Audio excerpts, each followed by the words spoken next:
Are we ready? Okay. That laugh. I'm like, I know it so well. It's like so weird to be in person with you now. Okay. Kristin Cavallari, welcome to Call Her Daddy. Thank you. I have always been a huge fan. Laguna, The Hills, owned all the DVDs, would watch with my sister, would binge watch. But another reason I was super excited to have you on was because I follow you on social media. Oh, thanks. I respect everything you're doing, your career, but specifically with your children, you deciding to not really show them and keep that part of their life private. I mean, I really respect it. Thanks. How did you decide to take that approach and protect your children by keeping them off social media? Well, thank you, because a lot of people don't understand it. But if you go back to when I first joined Instagram, Camden, my oldest, is on there when he was a baby, a little bit. Okay. And then we just decided that we wanted to give them the opportunity to make that decision. You know, my kids may want no part of being known or whatever, and I want to respect that and give them that chance to decide when they're old enough. Yeah, I feel like that's like a huge debate on social media because so many people with social media are posting even like their infants. Yeah. And then there's the debate of like, wait, that's kind of fucked up because they don't have a say and now their whole life is going to be documented and then they're going to get to high school and people are going to be like, I have all these Instagram photos of you. But I think it's a really good decision and I definitely want to do that when I have children. When do you think they'll get on social media? I hope not until they're like 20.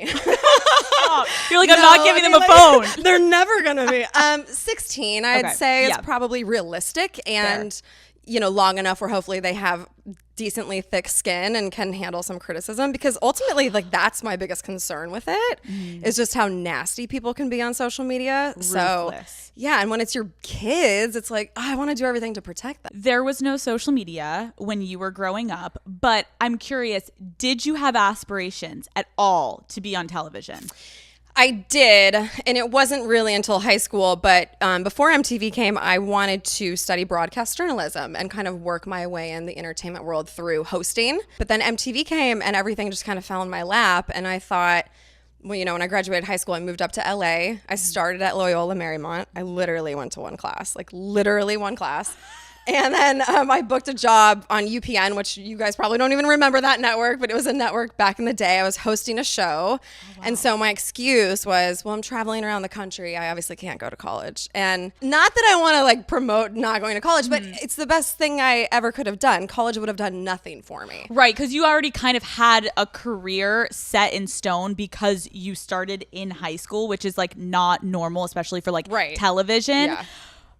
You're in high school. Now we got to go through it. Okay. And MTV picks you to be on their new show. Yeah. What did your parents say when you asked them if you could be on this show?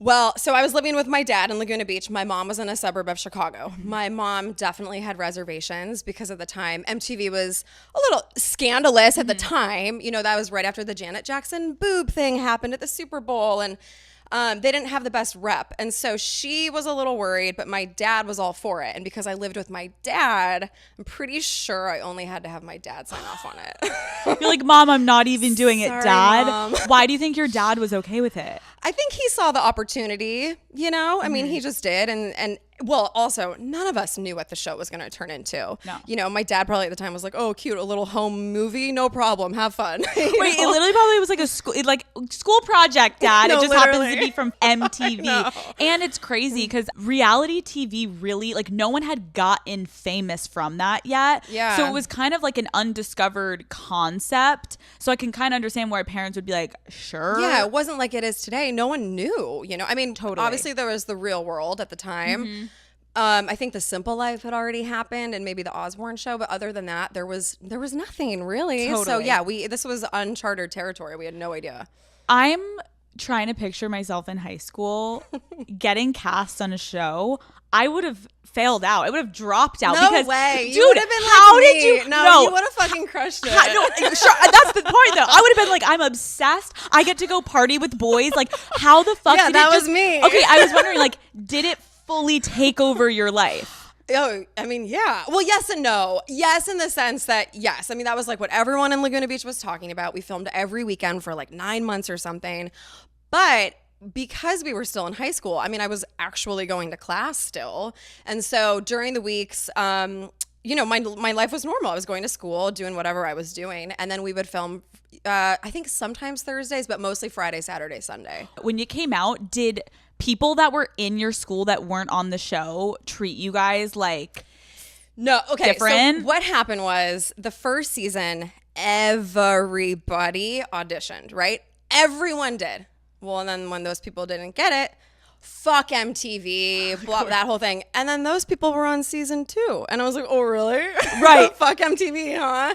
That pissed me off. But I mean, it's understandable. Totally. And then when it aired, the first season aired, I was a senior in high school.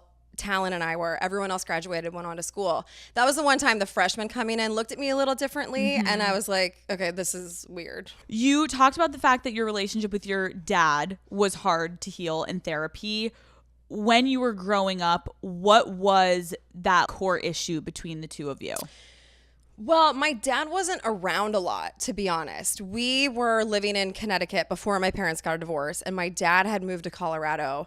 I think I saw him maybe like once a month, like for a while. And then in Colorado is when my parents got a divorce, and my dad shortly thereafter moved to Laguna Beach, and I was still in Colorado. Then my mom got remarried and I moved to Chicago. And then my freshman year of high school is when I moved to Laguna, moved in with my dad, my stepmom, who was 20 years younger than my dad, and my brother at the time, who had also been broken up with. Okay. He moved to Laguna when I moved to Chicago. And honestly, my dad and I were just never close. And I just remember in high school, I never wanted to be home. Like, I just never wanted to be around that environment. So that's why I think I fell into like friendships a lot and going out. I was kind of the party girl, and I was just, you know, that's where I found connections. Did you want to move to Laguna? I sort of had to, because I was getting in so much trouble in Chicago, and I had a major issue with my stepbrother, and like all of the pieces just fell into place for me to move. My mom wanted to ship me off to boarding school, and my dad said, let me give it a go. Let me see if I can control this wild beast. So I moved to Laguna my freshman year of high school, and honestly, the best thing that's ever happened to me. What were you confident about in high school, and what were you insecure about? Well, it's funny because on Laguna Beach, everyone thought I was a super confident kid. And now that I've had to go back and watch the episodes for my podcast, I don't see a confident girl at all. I see actually someone who's incredibly insecure. You know, that saying, confidence is quiet, insecurity is loud. Well, I was that, you know, I was overcompensating for my insane amount of insecurity. And so I think most kids are a mess. You know, most high school kids, you don't know who the fuck you are at 17 years old. But I think really probably because I didn't have a family member in my life that I was really close to. My mom now is my best friend, but at the time we were not close. Wasn't living with her. You know, I never wanted to be home. So I think that was probably a large part of it for me. That is really interesting, because I think like watching it back, sometimes when you're in your head about whatever your insecurity is for you, you're like, I kind of feel like I'm alone out here doing my fucking thing. You kind of just have to fake it till you make it. Exactly. Was there anything when you were social with your peers that you were insecure about? No, I mean, that's really where I kind of found my identity, I think. And so I moved around a lot growing up. And I think because I was always the new girl, I was a survivor. Like, you could throw me in any situation and I was going to figure it out. I knew how to navigate through situations. That's maybe where like the confidence came from, because I wasn't someone who's going to like, you know, crawl in the corner and suffer. I was like, boom, here I am, let's go. But I was faking it though. That makes so much sense. I can completely relate to that, where you're like, I'm about to walk in this room and I have two options. And so sometimes being like the loud one, it just gets you in the door, and it immediately, if you exude confidence, eventually you're going to fucking be confident. Yeah, exactly. Yeah. If you had to guess, who would you be now if the MTV cameras never showed up to your high school? Oh my God, I love that question. I mean, I think, wow, if I was never on Laguna Beach, I probably would have gone to school and, you know, studied broadcast journalism, hopefully would have worked my way in still. I don't know. I feel like in a lot of ways, I probably wouldn't be as far along on my journey as I am today, because ultimately being on TV at such a young age and going through everything I've gone through over the years has really forced me to grow up a lot, I think. The older we get, we realize life is building blocks and everything starts to make sense. And so I feel like just everything that I've been through, like, I feel like this was supposed to be my journey. Totally. So I can't, it's hard to sit here and be like, well, if not, because I just feel like I was destined for this. I think a lot of people are fascinated because, like you said, high school is hard enough. Like, high school is such an awkward time. You're trying to figure out who the fuck you are. You're dealing with peer dynamics, family dynamics. How did it feel? And I think this is where we all are so fascinated with it, because it's really not natural to have grown-ups with cameras in your face. Like, I feel like your scenes were always like you chilling in bed with Alex in the morning, like discussing what happened the night before. But it's like, how did it feel having these grown-ups come into your life, stir up drama, and kind of like manipulate these storylines to get a good show going when you're in high school? Yeah, it's a weird dynamic when you really explain it like that. I mean, my whole life I had trust issues, but then really when you're 17, 18, and you have adults taking advantage of you and manipulating situations and in a lot of ways just straight up lying to your face, I mean, that'll rock your boat for sure. Trust is like my biggest issue with people. And so that obviously didn't help that situation. And now that I'm older and I've been on the other side of reality shows, like Very Cavallari, I was an executive producer, which was the best thing for me to end my reality TV career with that experience, because it left a really good taste in my mouth. But it was also really eye-opening to be involved in those conversations of like, oh, these are the storylines we're getting. And no matter what you do, they're going to get the storyline they want. So I understand from a producer's perspective, now that I'm an adult, why they do the things they do. They have a job to do. I get all of that. I just think it's a tricky thing when you're dealing with children. I mean, we were kids, you know, that's where it's like, it's tough. It's really tough because in one part, it became one of the biggest shows. And then on the other end, it's like, yo, you're in high school. That's your life. Yeah. When you say they would lie to your face, can you give us an example of something you remember? Well, so I look at Laguna Beach and the Hills as two very different experiences.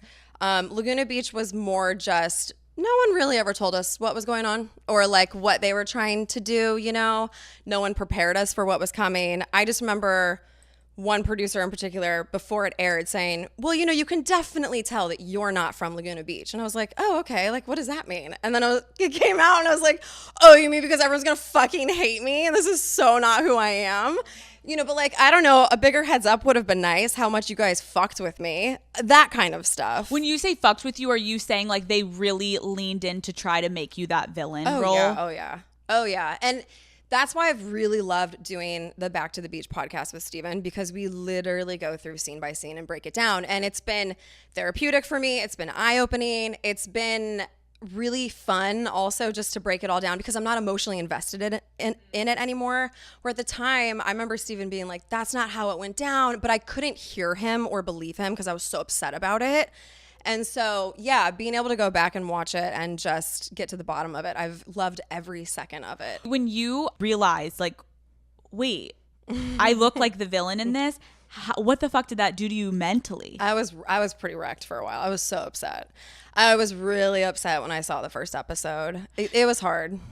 It was you and Lauren Conrad. Mm-hmm. Essentially, the first premise was like you guys fighting over a guy. Yeah. Did you and Lauren... Was it really only over Steven, or were you two just two personalities that probably would have always butt heads regardless of if a guy was involved? Well, we were never friends, but we never fought or anything, you know? And so MTV coming definitely made it a way bigger thing than it ever was. Yeah. And Lauren and Steven did have something, but it was before MTV came. And then, of course, MTV caught wind of that. That was like the only thing they focused on. And in a lot of ways, tried to keep it alive. And that was where I felt really threatened. And so I put up walls. I was all I knew how to do at age 17. Totally. And so, yeah, it goes back to that thing where I was always a survivor. And so if I felt like, you know, threatened and people were like coming after something that was mine, AKA my boyfriend or whatever it was, I was going to get scrappy. I mean, that's just what I knew how to do. I have had many of your now castmates on. I've heard. And being on Laguna Beach and the Hills and getting to like directly interact with Adam DeVello, what was your experience with him? I mean, it was...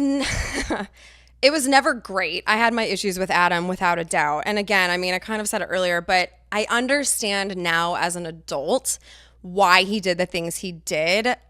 it's not that I agree with them, but I mean, he had a job to do. I think my biggest issue with what Adam did was he would create these storylines on the show that were bullshit, but then he would go and feed them to the tabloids. So not only are you living this shit on the show, but then I'm having to answer questions in the tabloids and people are painting this picture of me, which isn't true at all. And again, I get it because the tabloids fueled the show. And, you know, at the end of the day, it's all fine. It's all worked out. But I had my issues with Adam for sure. I don't think he's a good person, but I think he's a great producer.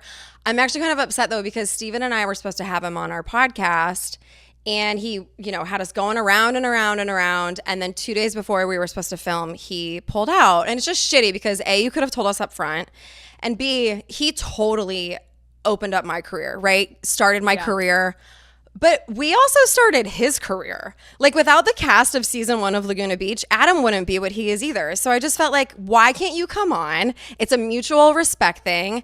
Answer some questions about how the show is created and we'll call it a day. You kind of made him because he had like the format, but if you guys didn't show the fuck up and do your iconic scenes, like there was not going to be a huge media mogul moment for MTV in that category. So it's like Spencer did talk about what happened with Heidi. Did you know about that? And do you know? No, because that was before I had come on the show. My issue with him was a bribing situation and him creating this storyline that I was doing drugs and was out of control. I partied my ass off in my early 20s. I had a really good time. I don't regret anything. I was never out of control. It was never cause for concern. I was never not showering, which is like what Us Weekly had said, that I needed to go to rehab and all this shit.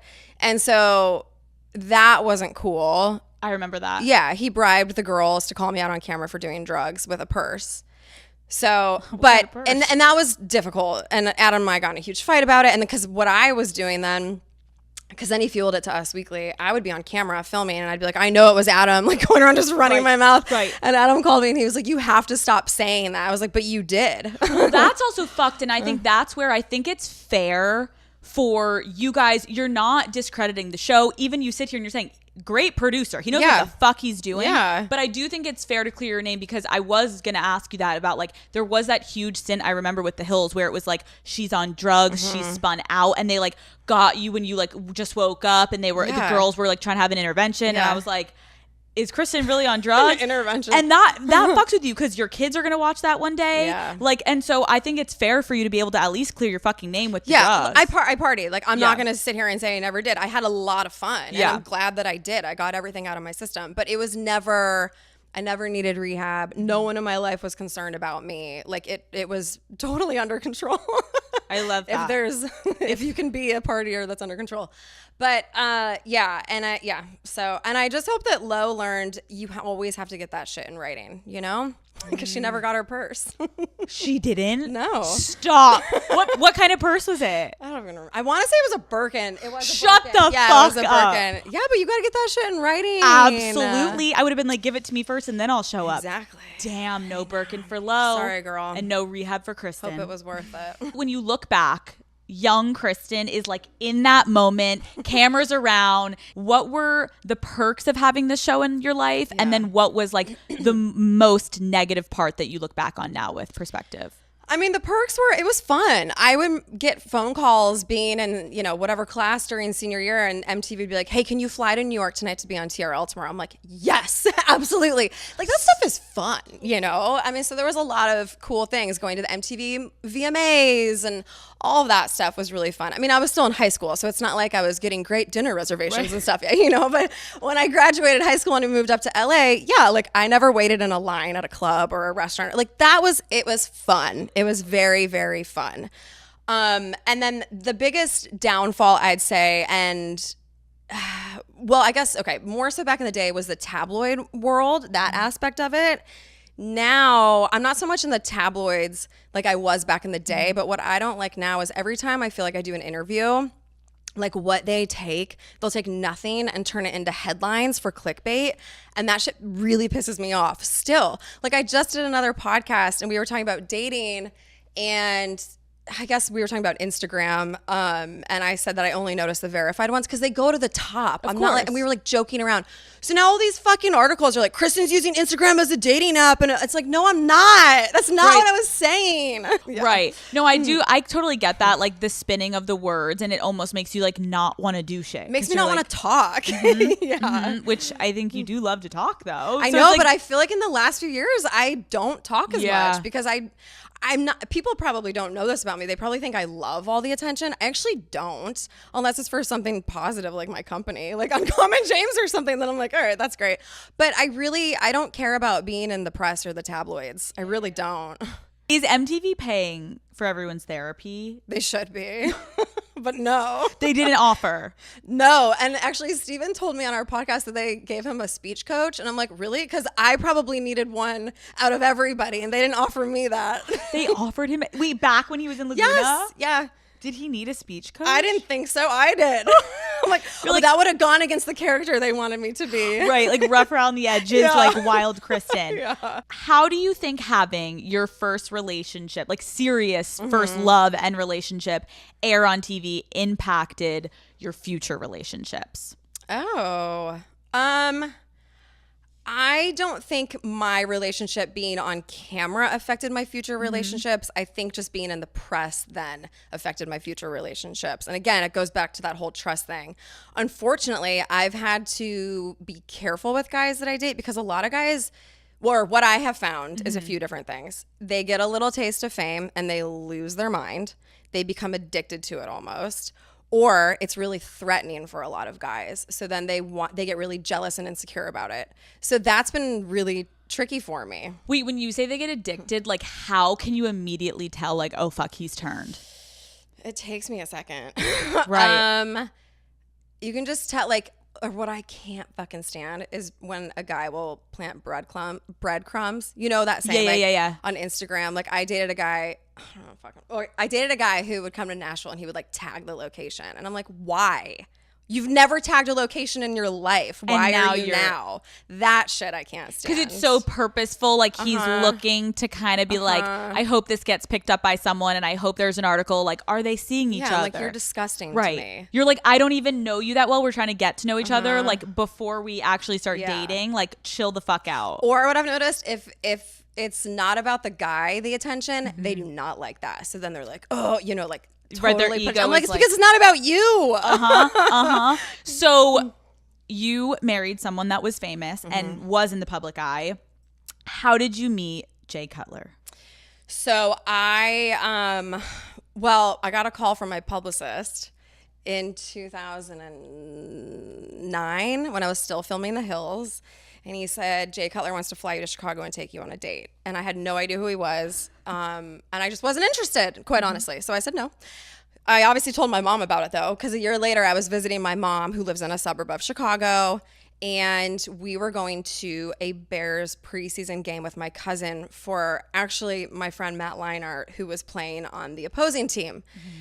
And my mom said, you know, didn't Jay Cutler ask you out? And I was like, oh, yeah, I totally forgot about that. My cousin, who is like the biggest Bears fan, told me what an idiot I am. So long story short, I got his family passes to meet him after the game, thinking I would never talk to Jay ever again. And, you know, but my cousin would be like over the moon about it. And he walked in and he was a lot cuter in person. And we hung out 2 nights later. And then honestly, we just moved so fast. I mean, we got engaged after 8 months and it just moved. What initially attracted you to him? So at the time, I remember my life felt very claustrophobic living in LA. I couldn't leave my house without a million paparazzi every day, and I just was over it. Every guy in LA I felt like was a little bitch, to be completely honest. And I wanted someone who could like be the alpha, because I felt like everything in my life, I was always the alpha. So I wanted to be in the passenger seat for once. Jay checked all of those boxes. And honestly, we just had chemistry. Like you can't pick and choose who you like, you know what I'm saying? Totally. And so we just had that spark. Totally. And yeah, so with where I was at the time in my life, he was perfect for me. I wanted to discuss dating an athlete and marrying an athlete because I've dated I was going to say a few. I've dated a lot of athletes, okay? Everyone knows I've dated a lot of athletes, had serious relationships, flings, whatever, and they're an interesting breed. Yeah. Was Jay your first professional athlete that you dated? No. I have a few under my belt as well, So you kind of already knew kind of the game. Yeah. You know, it helps when you have them under your belt because you kind of know. I get that world. So well. You have like the whole playbook ready to go. Like musicians, fucking insane. I won't go near another one, but athletes, I could do that world. Oh, Yeah. they're all the I fucking can do that thing. shit in my sleep. Absolutely. What were some of the perks of dating a pro athlete in your mind? Well, in Chicago, I mean, he was a huge deal, you know? And so it was like, instead of me always having to get a dinner reservation, like Jay could fucking do it. Like dumb shit like that though, but it mattered at the time. Life was just, it was easy and fun with him. Totally. You know? Did you fit in with the other players' wives? Yeah, I did. You did? I did. See, I didn't as well because they would want me to go to a luncheon or like There's a lot of that shit, which I wasn't a fan I couldn't of. do. No, but like, yeah, we all got along. You got along. Yeah. But maybe you weren't like at all the luncheons with like the big hat. God, no, I don't think I went to a Bears luncheon until like my last season there with them. I was like, Dude, all right, they I'll would go. always ask me and I'd be like, ladies, I got to go to work. Yeah, and they'd well- be like, but we have a luncheon at noon on Wednesday. Yeah, you're I'm like, sorry. No, but they are sweet. They are They sweet. are. So you got What I along. found was most of them had been together since they were like 18. So many of Yeah, them. yeah. And I guess I get it. And I think that's where maybe it was cool because you had a different dynamic where like a lot of them try to stay with the people that knew them before they got big. Right. And you and Jay had a different dynamic because you both were big in your own right. So there could kind of be this just mutual, like we both have our own things going Yeah, on. That makes yeah. sense. What were some of the hardest aspects of being married to someone whose job is to play football? Well, I mean, I love someone who has their own shit going on. So that was great. But I think the hardest part was watching him get the shit beat out of him week after week. You know, football's a really tough sport. And so that was difficult, especially after we had kids too. You know, then things just become even more serious. But other than that, loved the schedule, loved him traveling, loved him go. Like, please go do you know? Yeah, I also feel like football is like one of the better schedules. 'Cause, It's like, not bad at all. baseball, it's like I'll see you never. Bye. Also, Bye. that's why they have girlfriends in every city. Every Yeah. single Uh-huh. city. They would always call it like road beef. And I was like, excuse me, why are you saying this in front of me? And my boyfriend's friends would always be like, our road beef in like Minnesota. I dated a baseball player who actually sent flowers to me and one of my friends on Valentine's Day. I mean, this is so long ago, but yeah, I was like, oh, Like they have no shame. Cool. No Yeah. shame. No shame. They're like, what? No, literally, and totally told me he had a girlfriend up in San Francisco. Like, I mean, oh yeah, I was like, oh, okay, well, They hey, have no there's shame. something about the honesty. Like, well, at least Wait, they're like, but like, she's my girlfriend in that city. yeah, You're like, you're here. what? Yeah. What? No. Did you ever worry about Jay's behavior on the road when he was gone? I didn't. And that's why football is actually a good sport because they're gone for one night. They have curfew the night before. It's the night before a game. As soon as the game's over, they get right on a plane and come home. There's no room. There's no, I room mean, for that listen, behavior. they do Yeah. and they have and they will continue to. But at the time, I didn't have any reason to suspect. How did the dynamic of your marriage change once Jay retired? I mean, it actually kind of didn't. And we started very Cavallari right away. And so it didn't. He was just around a lot more. Okay, so you guys were getting to spend more time. A lot more time, yeah. Initially, when you got engaged, you postponed the wedding. You said one of the reasons was you didn't want to be a stay-at-home wife. What made you think that you would have to be staying at home if you got married? I mean, it was so much bigger than that, though. I think I probably said that at the time to like say something and move on. But basically, I called off the engagement the same reason I got a divorce. Same reasons, I should say. And so I guess if there's any takeaway from that is you can't ignore red flags. People don't change. And you got to trust your gut. I was 23 when I met Jay. You know, I was a baby. And at the time in my life, getting married and having kids was the next natural step. I'd gotten everything out of my system. And I don't regret anything at all. And I really am thankful for our time together. But yeah, I just think, you know, now I'm so different dating. I see shit a mile away. And now it's like, no, I'm actually not going to put up with that. Because you know what it is now for me? It's a huge turnoff. Instead of being like, oh, well, you know, maybe he'll change. Maybe we could fix him. It's like, nope. Goodbye. Totally. I don't have time for that anymore. You say it wasn't because of loss of love that you guys got divorced, Yeah. but because you couldn't be in a toxic relationship anymore.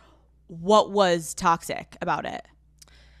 So here's my only thing. Because I have 3 kids with him, I'm very careful about what I say. Totally. If you and I didn't have microphones in front of us, I'd fucking tell you. But, you know, that's their dad. And my oldest Googles us now. And I just want to be very careful. My mom never said anything bad about my dad growing up. And I really respected that. And I want to be that kind of mom. And even if I don't say anything, the headlines will say I fucking trashed him somehow. So I just... You know, it was toxic. I think period, end of story. That's all I kind of need to say. When did your family and friends realize? Forever. They did? Oh, okay. I mean, Because I know sometimes you can like try to hide it because okay. I kind of hid it from some of my friends. My Yeah. mom knew every step of the way, and my best friend Stephanie, who's in Chicago. But like Justin, my best friend, he didn't realize it until he moved to Nashville, and then he saw it firsthand. when you get to a place where you are trying to hide stuff from your friends or your family, that's also a red flag for yourself of like, why aren't you telling your friends? It's so true. And then it's like to get out, and then it's almost harder once that you're so deep in it by yourself that then to you're try a to lone ranger just like on your own island. And then you're like, how do I even tell my friends because know. I've been faking this for so long? But you're saying your family knew, so you weren't fully alone. Yeah, my mom knew. And you know, because my mom went through some similar stuff with my dad, she was actually the perfect person for me to have because she understood what I was going through. And so that was good. I also think it's really important if you do have issues with your dad, for you know, obviously for girls especially, to work through that shit before you get married, because otherwise we end up with our dad. When you think you have any fucking issues with just even like your family, your parents, that shit, if you don't work on that, you're about to turn right around and do the same fucking shit. Yeah. And so it can be a little bit of like a daunting process, but you have to work through it or you're going to marry your father. Exactly. When you are breaking up with someone, it fucking sucks. Yeah. Even if you... No matter what side you're on. No matter what side. Yeah. And what is worse, especially with social media, is like, it's hard to see someone move on. Yeah. How did it make you feel, or does it make you feel like if you still see, or if he's like out with other people, like... I hope that he finds someone. Yeah. I really do. I mean, I want him happy. Yeah. My kids benefit from that, you know? So I hope that he gets remarried, and I mean, I really do. Obviously, the first time I heard about it, it stung a little. Yeah. That's anybody, you know? But totally. And I'm friends with almost all of my exes, and I think that that's a good thing. Like, I really value the time I've had with everybody. I've learned from every relationship I've had, and I really want all of my exes to be happy and be in a great relationship. For young women listening, it's fucking hard to end something that, especially I'm sure when you have children, like you have deep ties with someone, there is love there because what you've created, the world you've created with this person. But when you know something's not right for you, how did you like mentally work through ending it officially? Because that it's scary. Is hard. It's really scary. I mean, it took me a few years to actually pull the trigger, to be honest. For you, was it just time, or were you finally like, okay, something happened, like now I'm going to do it? No, it was more just time. It was like nothing major happened at the end, you know? It was just time. And I remember always asking my mom, like, well, how am I going to know? And she would be like, you'll just know. And I did. I just kind of knew. And, you know, it's the scariest thing. It's also the saddest thing. I mean, it's so many emotions, but it can also be the best thing, you know? And so I really don't think anything good comes easy, really, like with anything in life. And so, but also you don't want to like just make an impulsive decision either. And I think that's why it's important to write it out. I've also seen couples that have worked through shit and come out on the other side, you know? So, I mean, I think with any relationship, you just have to realize what are deal breakers for you, what's important to you and what's not. And I was really unhappy. I mean, and that was the bottom line. And I was in an unhealthy relationship. And so that to me is not worth it. Also, I didn't want my kids thinking that was normal. And, you know, I wanted them to see me happy and see me eventually, not right now, but eventually see me with someone who really respects me and treats me the way I need to be treated. You are now recording a Laguna Beach rewatch podcast with your ex-boyfriend in high school. I don't know if I could ever fucking sit down with my ex-boyfriend and be like, and also the fact that you have to rewatch it. I know. It's like, holy fuck. Do you see yourself ever hooking up with Steven again? No, I went to dinner with him almost 2 years ago, and we kissed, which was fun. I mean, we had a couple drinks, and it was just fun, you know? Right. And then I was actually dating someone at the time. You know, I'm just making up for lost time. And so I think that was kind of what the issue was that I was dating someone else, and it just kind of just didn't turn into anything. Do you feel like you guys are like, because you know how everyone's like your first love? Like, do you think there's any way you would explore it again? No, I really, once I'm done with someone, I'm done. It's like a light switch flips and I can't go back. Are you guys having that moment? I actually feel like this is something I would think about in high school. It's like, are you guys having any of those moments where together you kind of regress back to the high school version of yourself together? Because do you even know adult versions of each other? Well, we've kept in touch and we would hang out a little bit before I got married and stuff. But, and I think, had we not gone to dinner almost 2 years ago, I don't know that the podcast I don't know that we would have, well, I'm sure we would have had the same chemistry, but it put me at ease because I was like, I know that we still can, you know, banter back and forth, have fun together. So that was a good thing. You need to take us through the last date you went on. Okay. Where did you go? Did you like the person? Kristin, give us the tea. This is a good story, actually. Okay. Tell us. Okay. Here we go. So I hate actors, you know, like I've always known that. Like in my early 20s, I went out with a few and I was like, they're the worst. But an actor asked me out. I was like, all right. So this was in LA. This was probably like 2 months ago. And went to Laurel Hardware. God, I hope he doesn't hear this. It's okay. It's fine. I've gone on dates there too. Let's just pretend it was me there, but you there. Who was it? We don't know. Keep going. Laurel Hardware. That's a good place for drinks. So he was slamming drinks. And then at one point he was telling me he does his own stunts. We were sitting at the bar. Okay. It's fucking packed. He gets up to reenact a stunt that he had done. Accidentally runs into the waiter and is like, oh, I'm so sorry. I was like, please sit the fuck down. I can't. Just creating all this commotion in the middle of Laurel Hardware. I am so turned off. He tried to do a stunt. Reenacting a stunt in the middle of a packed restaurant.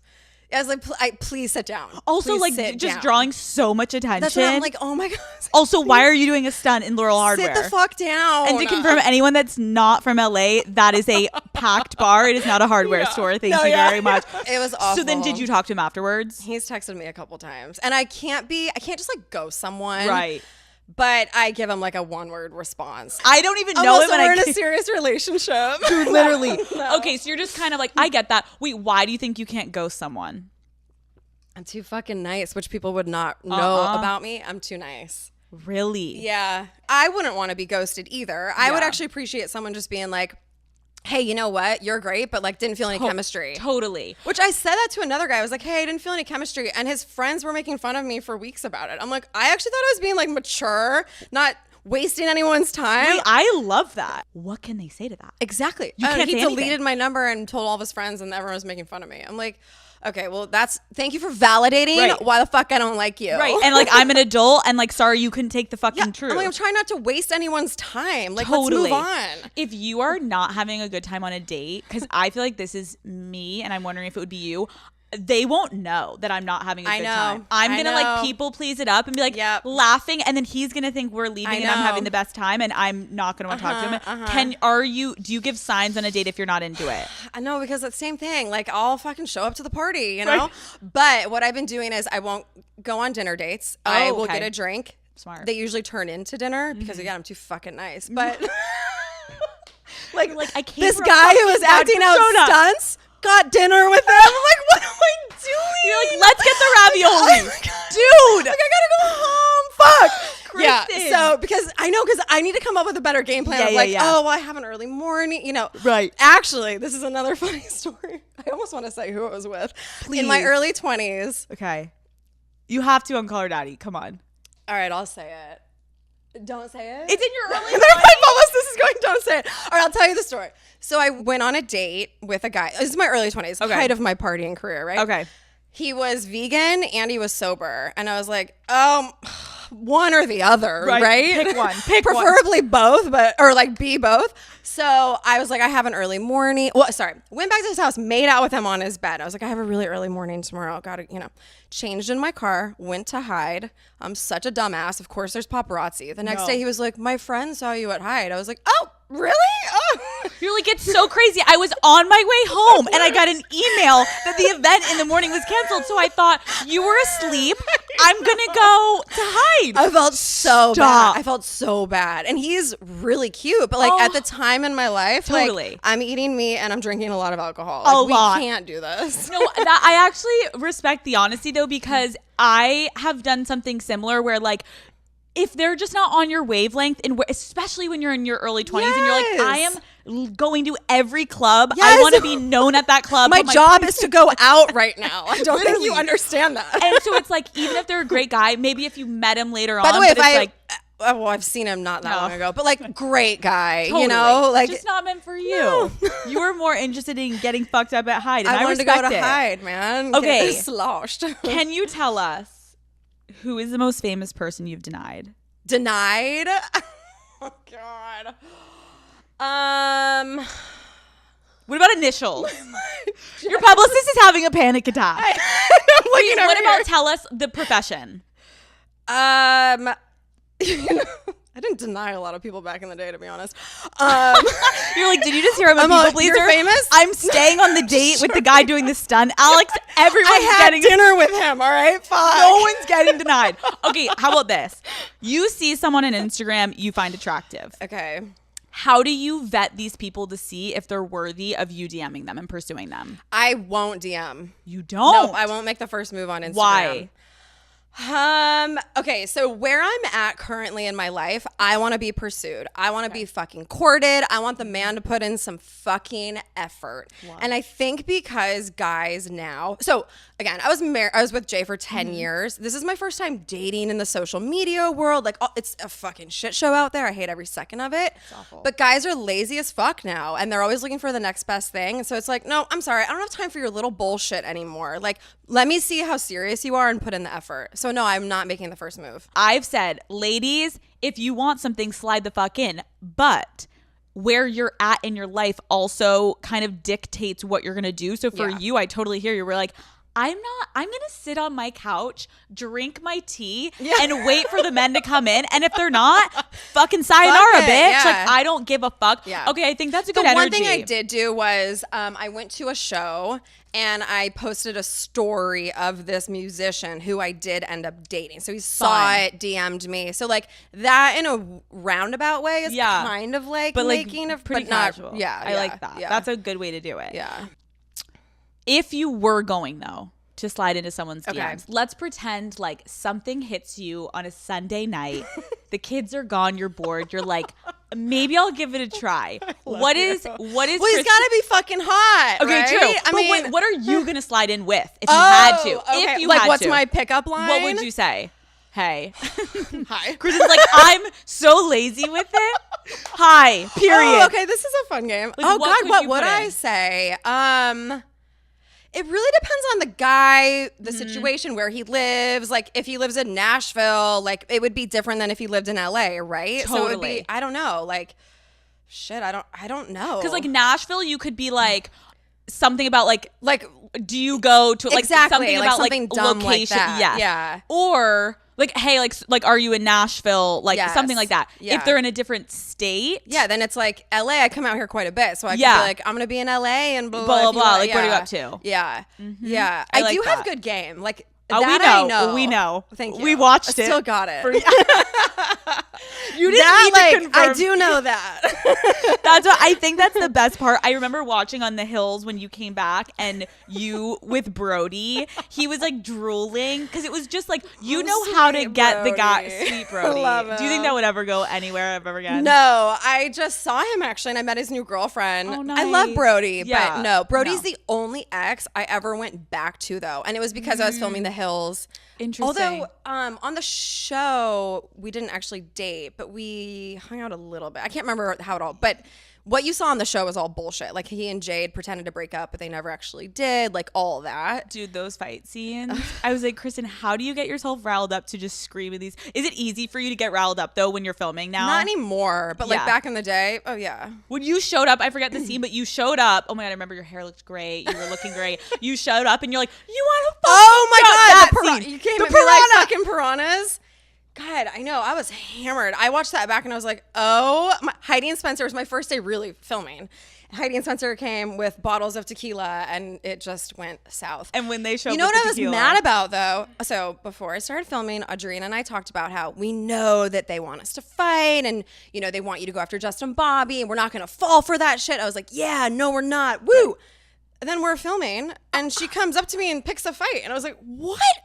That's why I was like, so it's going to be like that? So I was like, what the fuck? We just had this conversation. That makes so much sense. Oh my God, I forgot that. So it's going to be like that, really? Yeah. You and whatever came at me like fucking piranha. Am I crazy? Fuck all of you. I was like, game on. That actually makes a lot of sense how you got that riled up in that scene. Guys, just Google Kristin Cavallari, you came at me like fucking piranhas, and you will watch the glorious moment that Kristin almost loses her shit. But it truly was such an iconic moment. And also, that's so good to know you were hammered because that line was so iconic. I'm better when I have a little buzz. Mm-hmm. Like that shit just comes out of my mouth. See, sometimes people look like idiots. Kristin's like, give me a fucking tequila and I will rock your fucking... I perform way better. I love that. Okay, when you're looking at someone's Instagram, now that you're learning how to date with social media, what is a photo... That laugh, guys, I can't. I feel like I've heard that since I came out of the fucking womb. I'm obsessed. It's the giggle. It's the cute one also where the guys are endeared, and then it's also like sinister for women being like, oh my God, is she going to cut my face off? Or do I love her? She's going to kill me? Okay, wait. If you're going to a guy's Instagram, he DMs you, you're like, okay, what could be a photo that you see that you're like, absolutely not? Like a shirtless selfie. The model photo. It's like, like, sorry. Gym selfie. Yeah, no. We don't need to see it. No, be a man. Mm-hmm. A manly man who's not taking fucking shirtless photos in the mirror. I agree. We don't flexing your abs. We don't need to see it. Cool, bro. No one cares. I agree with you. Mine were the fishing photos when they're like holding the big fish in the photo, and I'm like, sir, what? I love that that's your thing. Like I can't take it. I'm from the Northeast. Great. To be honest, I would actually love to find someone who's not on social media, or maybe they have one, but like they really don't post. That's the goal. Like that kind of stuff. That's the goal. Yeah. When I met my boyfriend, and I was like, "What? Show me your Instagram," and he was like, "I don't have one." And I was like, I will marry you. You officially have a second date, buddy. It was that was so nice. You're gonna find it. You're gonna find it. I think so too. Does someone's prior dating history in the industry affect if you're gonna pursue them? I would be lying if I said not at all. But if you've dated some fucking trash buckets, yeah, it kind of stands out. Give us the definition of a trash. Just like a trashy girl. Got it. Yeah, like that. Because then I'm like, why would you be into me? Mm-hmm. I'm not saying I'm a fucking saint, but you know what I mean. Like, I'm not saying I'm not trashy too, but I have like my own category of mindset. No, but I get what you're saying. If like you can tell the vibe of someone if they're dating someone completely different, like you're like, I have my business, I have my kids, like I don't got time to bullshit. Exactly. Like I'm just at a different phase in my life. The shit I put up with when I was 21 is totally different than I will now. What is a non-negotiable for you now in a potential partner? A non-negotiable is someone who cannot take any accountability and who is insecure.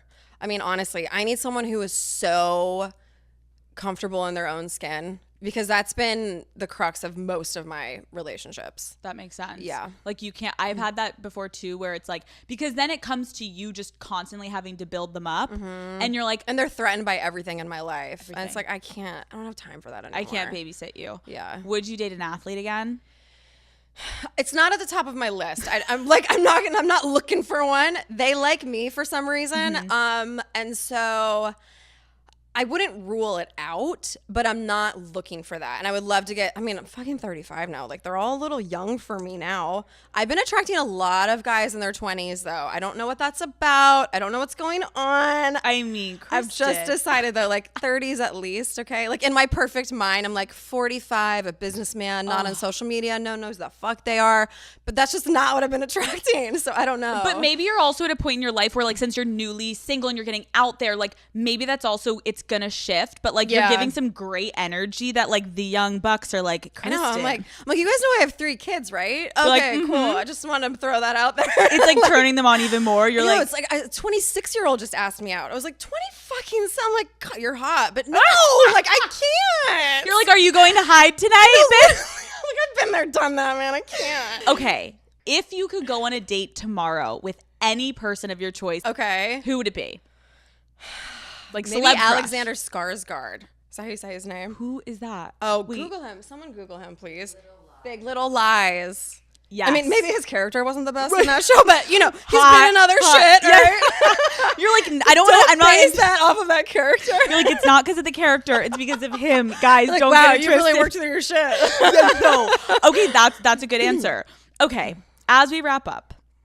You are everywhere. I feel like when I was prepping for this interview, I'm like, I can't keep up with Kristin Cavallari enough. Do you feel exhausted by the fact that your income and your job is slightly dependent at times on you being in the public eye? Yeah, I do. Because honestly, if everything went away, I would be okay. But now that I'm a single woman, especially supporting 3 children, I have to keep my money coming in, right? Mm-hmm. And so, yeah, it's kind of but in the same breath, what I'm doing now, I really love. Like the podcast, for example, I've really enjoyed. And I do feel like because I live in Nashville, I can kind of separate a little bit and I go back to a really normal, peaceful life. And so I actually think I have a really good balance with everything right now. I think that's great. Yeah. And being on TV, sometimes I feel like we get a version of you. Like you said, I just learned that you weren't like the most confident girl in high school. And it's helpful to hear you be able to kind of like debunk those myths about yourself through time. What is something you feel like people don't understand about you that you wish you could just like set straight and they understood like who Kristin Cavallari is? Well, I think there's obviously a lot of sides to my personality. I do have that like fiery go-getter part that I think a lot of people do see. Mm-hmm. I also can be very shy and very reserved. I'm a homebody. I recharge by being quiet and having alone time. And I just think people would be surprised at what a normal life I live. Like people always assume I have chefs and nannies and butlers. It's like, I don't have any of that shit, you know? And so I think, I don't know. I think I'm way more normal than people probably think. No, I love that you're explaining that because I think also like you could be in LA going to all the places, getting paparazzi'd all the time. Yeah. Like it takes someone to like specifically try to like maneuver the world and not be photographed all the time. And there's ways to do it. There is. Yeah, there is. But it's cool that you're like living in Nashville. Because isn't your house like not? Yeah, I'm actually like 35 minutes outside of the city, like out in the country. So you're living a pretty normal life when you're there. Yeah, I am. And the other thing too is like I'm not seeking press. Like obviously I just did this video for my company with Tyler Cameron for Uncommon James, which I knew would get press, but that's different. That's for my company. I'm not like out there trying to like be in the press and be in the media and like only date someone famous and like I don't think like that. And so and I think because I am in the press a lot, like, and I actually roll my eyes at that shit. I'm like, how the fuck are they creating a story out of nothing?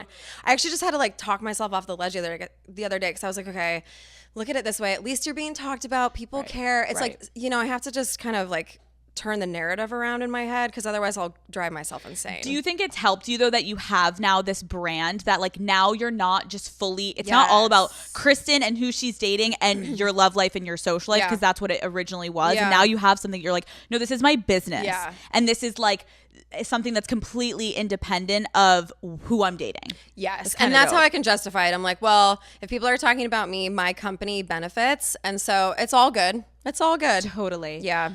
Kristin, thank you so much for coming on Call Her Daddy. Thanks for having me. You're amazing. Fun. Oh my God. We're going to have to do it again.